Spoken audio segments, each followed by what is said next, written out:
Me llamo Scout Finch, y quiero contarles cómo comenzó todo. Vivíamos en Maycomb, un pequeño pueblo del sur de Estados Unidos, donde el calor del verano se sentía en cada rincón y las casas parecían no moverse. Mi hermano, Hem, y yo, teníamos una vida tranquila, pero llena de curiosidad. Nuestro padre, Atticus Finch, es un abogado que siempre ha sido justo y sabio, y aunque es bastante serio, nos enseñó a ser respetuosos y honestos. La historia que les contaré tiene mucho que ver con una figura extraña de nuestro vecindario, el señor Bo Radley, un hombre que nunca salía de su casa. Los niños del barrio contaban historias sobre él, pero lo que más nos intrigaba era la idea de que jamás habíamos visto su rostro. Un día, Dill, un niño que venía a pasar el verano con su tía en Maycomb, se unió a nosotros. Dill tenía una imaginación desbordante y, con su ayuda, nuestros juegos pasaron a un nivel completamente nuevo. Planeábamos ver al misterioso Bo Radley. Pero antes de sumergirnos en ese misterio, tenía que ir a la escuela. Mi primer día de clases fue todo menos agradable. Mi maestra, la señorita Caroline Fischer, no parecía entenderme. Ella se molestó porque ya sabía leer y escribir, algo que, según ella, era raro para una niña de primer grado. En lugar de felicitarme, me regañó, y eso me hizo sentir incomprendida y frustrada. El día siguiente en la escuela no fue mucho mejor. La señorita Caroline me reprendió otra vez, pero esta vez por algo que ni siquiera comprendí. Todo se complicó cuando Walter Cunningham, un compañero de clase, llegó a la escuela sin dinero para comprar el almuerzo. Mi intento de ayudarlo terminó en una pelea con la maestra. Atticus, mi padre, me explicó que no todos tienen la misma suerte en la vida, y me enseñó la lección más importante: nunca juzgar a las personas sin conocer sus circunstancias. Esto me hizo reflexionar sobre Walter y su situación. Después de la escuela, cada tarde era una aventura. Dill, Hem y yo pasábamos el tiempo en el jardín de la casa Radley, intentando ver algo que nos revelara el misterio de Bo. Un día, Dill nos propuso algo aún más atrevido: tratar de colarnos en la casa de los Radley. Hem, aunque algo reticente, aceptó. Así fue como esa tarde nos encontramos en las sombras de su jardín, esperando ver algún signo de vida, pero nada sucedió. A pesar de no conseguir nada, mi curiosidad por Bo crecía. Una tarde, me encontré con la señorita Maudie, una amable vecina que siempre tenía algo sabroso para compartir. Ella era una mujer que no temía a la gente ni a las convenciones del pueblo. Me contó historias sobre la familia Radley, y mencionó que Bo, aunque misterioso, no era un monstruo como la gente del pueblo solía decir. Me hizo pensar que tal vez no todo era como lo pintaban. Maudie era una mujer sabia, y sus palabras me ayudaron a ver a los Radley de una manera diferente. El juego con Bo Radley continuó. Esa noche, Dill y Hem decidieron ir más lejos que nunca antes, se acercaron a la casa y trataron de espiar a Bo por una ventana. De repente, alguien los vio y, en su intento de escapar, Hem se quedó atrapado en la cerca. Aterrorizados, logramos huir, pero una vez a salvo, vimos que algo había sucedido. Alguien había disparado un arma, y el eco del tiro retumbó en la oscuridad. Esa noche, cuando regresamos a casa, Atticus nos regañó con severidad, pero sin perder la calma. Nos dijo que teníamos que dejar de jugar con la vida de otras personas de esa manera. Al día siguiente, Hem y yo volvimos a pasar por la casa Radley, y algo extraño había ocurrido. En un árbol cerca de la casa, encontramos dos objetos, un pedazo de chicle y un carrete de hilo. Aunque al principio nos pareció que Bo podría haberlos dejado allí, no estábamos seguros de qué pensar. Sin embargo, cada vez más, el misterio de Bo Radley nos atraía con más fuerza. Una noche, hubo una tormenta en Maycomb, y la casa de la señorita Maudie se incendió. Fue un desastre, pero lo peor de todo fue ver cómo la comunidad se reunía para ayudar, mientras que la señora Maudie, aunque triste, no se dejaba vencer por la tragedia. Esa noche, algo inesperado ocurrió. Cuando estábamos observando el fuego, sentí algo suave sobre mi hombro. Al mirar hacia arriba, vi que un abrigo me había sido puesto sin que yo lo notara. Era el abrigo de Bo Radley. En ese momento, supe que no era el monstruo que todos pensaban, sino alguien que, tal vez, solo necesitaba compañía. La Navidad llegó, y con ella, la visita de los tíos de Hem y mía. Henry, mi primo, no me caía bien, y las cosas se complicaron aún más cuando tuvimos una pelea. En medio de todo esto, Atticus me habló de un caso que le había tocado defender, un caso que me haría entender lo que estaba por venir. Me explicó que en la vida a veces tenemos que hacer cosas difíciles, pero que siempre debemos hacerlo con dignidad y sin perder nuestros principios. La figura de Atticus, siempre tan recta, me parecía más grande cada día. Cuando un rabioso perro apareció en la calle, Atticus demostró su increíble destreza al disparar y matar al animal, algo que nadie esperaba de él. Ese día, me di cuenta de cuán valiente era mi padre, y entendí que su fuerza no solo residía en su habilidad para ganar casos, sino en su firme creencia en lo que era justo, aunque eso no siempre fuera lo más popular. La vida en Mycomb continuaba su curso, pero algo importante iba a suceder que marcaría un antes y un después en mi vida. En este capítulo, me encontré con la señora Duboce, una anciana y gruñona vecina que siempre nos trataba con desprecio. Siempre nos regañaba y nos decía cosas desagradables, pero un día, Hem, que ya no soportaba más los insultos, decidió destruir sus flores, como venganza. El castigo que nos impuso Atticus fue más duro de lo que esperábamos. Hem tendría que ir a la casa de la señora Duboce a leerle todos los días. Al principio, no entendíamos por qué, pero luego descubrimos que la señora Duboce estaba luchando contra su adicción a la morfina, un dolor que la había mantenido prisionera durante años. A través de su batalla, entendimos que la verdadera valentía no es la fuerza física, sino la capacidad de enfrentarse a lo que más nos duele y no rendirse. Durante aquellos días de lectura con la señora Duboce, también comenzamos a notar algo en el comportamiento de Calpurnia, nuestra sirvienta y figura materna. Un día, Calpurnia nos llevó a la iglesia negra, una iglesia a la que normalmente no íbamos. Al principio, estaba nerviosa, ya que no sabía cómo nos recibirían, pero fue una experiencia reveladora. Nos enfrentamos a un lugar diferente, donde la gente, aunque de color, compartía una fe y una comunidad que no habíamos experimentado antes. Aunque algunas personas no nos miraban con buenos ojos al principio, Calpurnia nos defendió, y entendimos que, en ciertos aspectos, la vida en Mycomb no era tan sencilla ni tan homogénea como pensábamos. La tensión en Mycomb crecía, y no solo por las diferencias raciales. Atticus, que había sido elegido para defender a Tom Robinson, un hombre negro acusado de violar a una mujer blanca, estaba recibiendo muchas críticas por parte de los vecinos. Esto nos afectaba, sobre todo porque algunos amigos de Hem y mío se alejaban de nosotros, y la gente comenzaba a hablar mal de nuestro padre. No entendíamos por qué lo hacían, ya que Atticus siempre había sido un hombre honesto y justo. Fue un momento difícil para nosotros, ya que comenzábamos a ver cuán arraigados estaban los prejuicios en nuestra sociedad. Pelea con Dill, quien, por algún motivo, se mostró distante y poco atento. Después de discutir con él, descubrimos que Dill había huido de su casa, ya que se sentía rechazado por sus padres. Decidió irse de casa y esconderse en nuestra casa, lo que nos dio una nueva perspectiva sobre la vida en su hogar. Esto nos hizo reflexionar sobre nuestras propias familias y las complejidades que todos llevábamos dentro. No todos éramos tan felices como nos parecía a simple vista, y no todos tenían la suerte de tener padres tan comprensivos como Atticus. Los días pasaban, y el caso de Tom Robinson seguía ocupando los pensamientos de todos en Mycomb. Una noche, Atticus fue al tribunal para asegurarse de que nada sucediera con Tom. Cuando nos enteramos de que un grupo de hombres estaba reuniéndose frente a la cárcel de Tom, Hem, Dill y yo decidimos ir a verlo, aunque sabíamos que era peligroso. Cuando llegamos allí, nos encontramos con un grupo de hombres que parecían dispuestos a hacerle daño a Tom. Pero fue en ese momento cuando una figura inesperada apareció, Scout. Sin pensarlo, me acerqué a los hombres y, al verlos cara a cara, les hablé. Algo en mis palabras hizo que se detuvieran, y el grupo se dispersó sin hacer daño.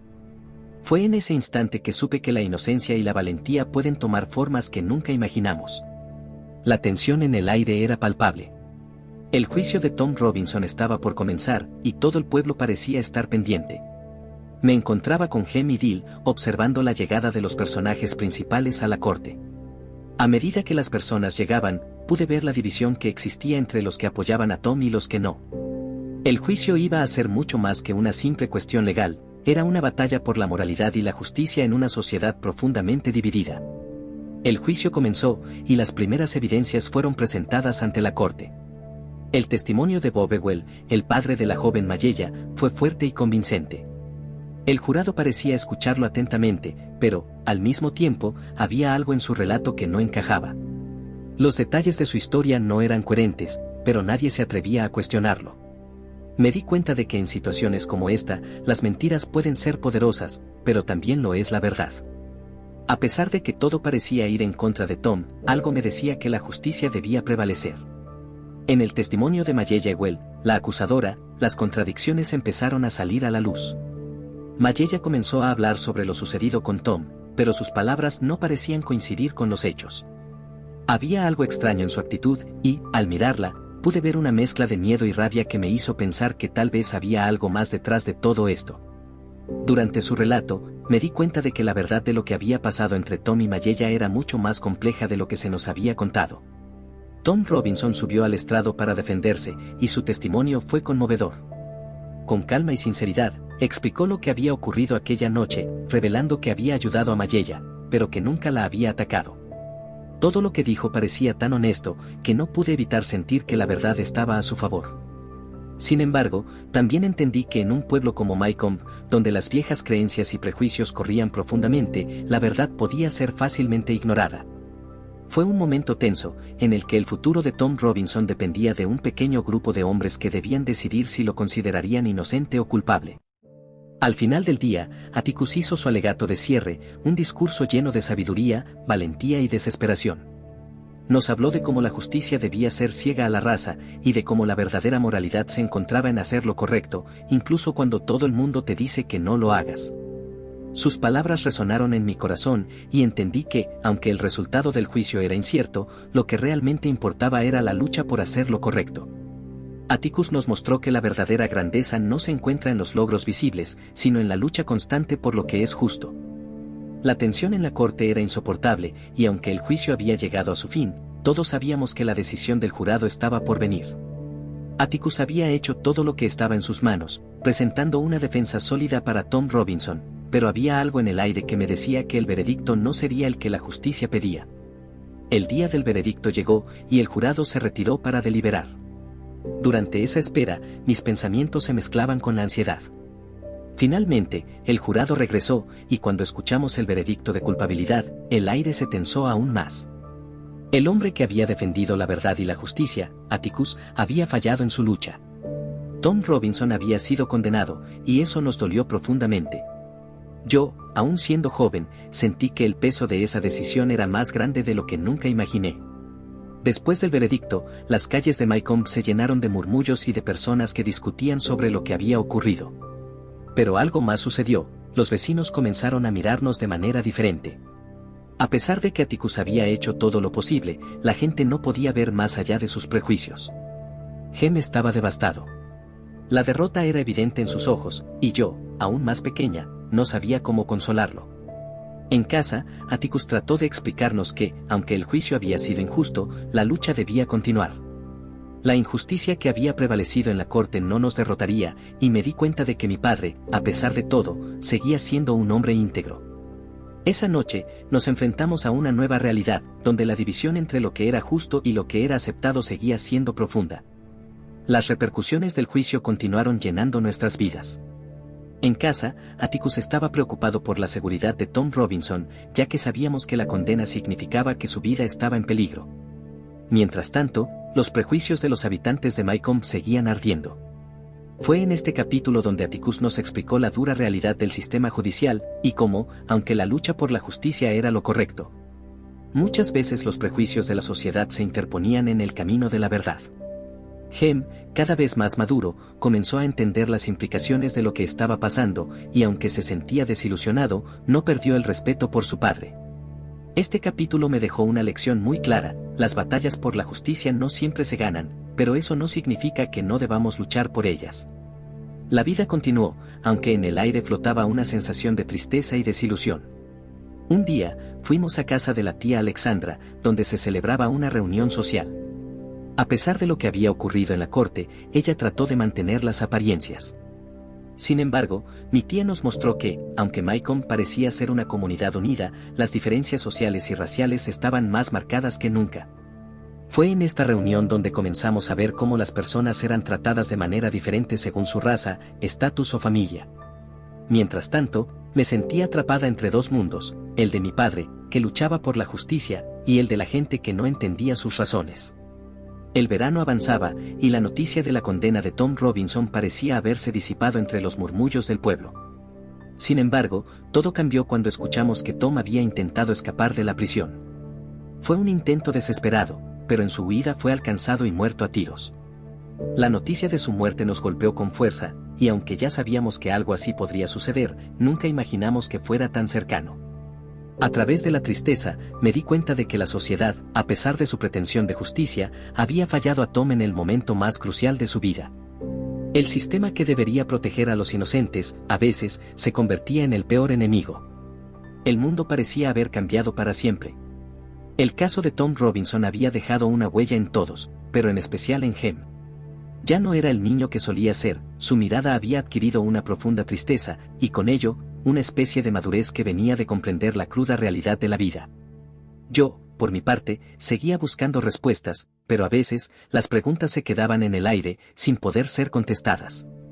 El regreso a la escuela me dio una falsa sensación de normalidad, pero el pueblo ya no era el mismo. La gente, que antes había sido amable y cercana, parecía distante y marcada por una división que nunca habíamos percibido. Las cosas comenzaron a calmarse un poco en Mycomb, pero los ecos de la injusticia seguían resonando. Fue en este capítulo cuando algo extraño ocurrió. La figura de Bo Radley, que siempre había sido un misterio, comenzó a tomar forma en nuestras mentes de una manera diferente. Mientras tanto, la vida de los Ewell, especialmente la de Bob Ewell, empeoraba. Su resentimiento hacia la familia Finch, y en particular hacia Atticus, se volvía cada vez más evidente.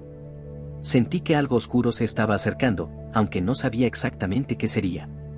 La paz, que nunca había sido total, se desmoronaba por completo. La noche que todo cambió. Después de una fiesta de Halloween en la que fuimos testigos de una extraña serie de incidentes, Gem y yo nos encontramos caminando de vuelta a casa cuando algo aterrador ocurrió. Al principio, solo sentimos que estábamos siendo seguidos, y luego, sin previo aviso, un hombre nos atacó. Fue en ese momento cuando alguien surgió de las sombras y nos salvó, Bo Radley. Él nos protegió, y, por primera vez, pudimos ver al hombre que había sido objeto de tantas historias y rumores. Bo Radley, el hombre misterioso, se había convertido en nuestro héroe. Bo Radley nos llevó a su casa, y en ese momento, comprendí que la verdad sobre las personas nunca es tan sencilla como parece. Había pasado tanto tiempo oyendo historias sobre Bo, pero al final, él era solo un hombre que había vivido su vida en silencio, sin hacerle daño a nadie. Fue entonces cuando comprendí lo que mi padre siempre nos había enseñado: no debemos juzgar a las personas sin conocer su historia. La figura de Bo, tan diferente a las historias que habíamos escuchado, nos enseñó que a veces, el mayor acto de valentía es simplemente ser uno mismo en un mundo que no nos entiende. Cuando regresamos a casa, todo parecía haber cambiado. Atticus, siempre tranquilo y sabio, entendió lo que había pasado, y aunque le costó aceptar la ayuda de Bo, sabía que había algo más grande en juego. La vida en Mycomb seguiría adelante, pero ahora con una lección más en nuestras vidas: la verdadera justicia no siempre se ve en los tribunales, sino en las pequeñas acciones de bondad que realizamos en el silencio de nuestras vidas. En ese momento, supe que todo lo que mi padre me había enseñado, sobre la justicia, la compasión y la humanidad, era más importante que cualquier fallo de un jurado. Finalmente, comprendí que el mundo no era blanco y negro, sino una mezcla de grises. Mycomb, con sus secretos, prejuicios y promesas rotas, seguía siendo un lugar lleno de contradicciones. Y aunque las personas no siempre actuaban de la manera que esperábamos, aún quedaba algo de esperanza. Ese día, mientras caminaba con Atticus, sentí que el futuro podía ser diferente. Aunque el pueblo nunca sería perfecto, siempre habría quienes lucharan por hacerlo mejor. Y tal vez, ese es el mayor aprendizaje de todos: la lucha por la justicia nunca termina. Análisis final de Matar a un ruiseñor de Harper Lee. Donde se mezcla la inocencia y la realidad, Matar a un ruiseñor es una obra que explora las complejidades de la justicia, el racismo y la moralidad en el sur de los Estados Unidos, a través de los ojos de Scout Finch. Una niña que va creciendo mientras presencia los conflictos y las injusticias que sacuden su comunidad. La novela no solo es una crítica a los prejuicios raciales profundamente arraigados en la sociedad de la época, sino que también es una reflexión sobre la naturaleza humana, la lucha por la verdad y la importancia de la empatía. A lo largo de la obra, el personaje de Atticus Finch se erige como un faro de integridad y sabiduría, alguien que, sin dejar de ser humano y falible, sigue el camino de la justicia aun cuando el costo es alto. La relación entre él y sus hijos, Scout y Gem, refleja una lección de vida invaluable sobre la importancia de luchar por lo que es correcto, incluso cuando todo parece estar en contra. El juicio de Tom Robinson es el eje central de la trama, una manifestación de los prejuicios de la sociedad y de la dura realidad de la discriminación racial. A pesar de la evidente inocencia de Tom, el veredicto de culpabilidad subraya la corrupción de un sistema que, aunque debería ser ciego a la raza, a menudo es vulnerable a la intolerancia y la ignorancia. Por otro lado, el personaje de Bo Radley simboliza la manera en que los seres humanos tienden a juzgar a los demás por lo que no comprenden, por los rumores y las apariencias. A lo largo de la novela, la figura de Bo es un misterio, un espectro de miedo y curiosidad, pero al final, representa la bondad y el sacrificio en su forma más pura, demostrando que las personas, incluso aquellas que viven aisladas o son malentendidas, tienen un valor y una humanidad que no debe ser ignorada. La obra de Harper Lee nos invita a reflexionar sobre nuestra propia sociedad, sobre la forma en que vemos a los demás y sobre cómo, a veces, la verdad y la justicia no se presentan de la manera en que esperamos. A través de las lecciones impartidas por los personajes, aprendemos que el verdadero valor reside en la capacidad de mantener la moralidad, la dignidad y la compasión, incluso cuando todo lo demás parece fallar. Y con esto, llegamos al final de Matar a un ruiseñor, una historia que, aunque situada en un tiempo y lugar específicos, resuena con nosotros en la actualidad. Nos recuerda que las luchas por la justicia, la comprensión y la equidad son universales y atemporales. Espero que este viaje a través de las páginas de Harper Lee te haya dejado algo importante, ya sea una nueva perspectiva, una reflexión profunda, o simplemente una mayor apreciación por la humanidad y todo lo que compartimos. Gracias por acompañarnos en esta travesía. Que las lecciones de Matar a un ruiseñor sigan guiando nuestras acciones y que nunca perdamos la capacidad de ver a los demás con los ojos de la empatía y la justicia. Hasta la próxima, y que tu camino siempre esté iluminado por la verdad y la compasión. Suscríbete a mi canal. Y si quieres el resumen de algún libro, déjamelo en los comentarios.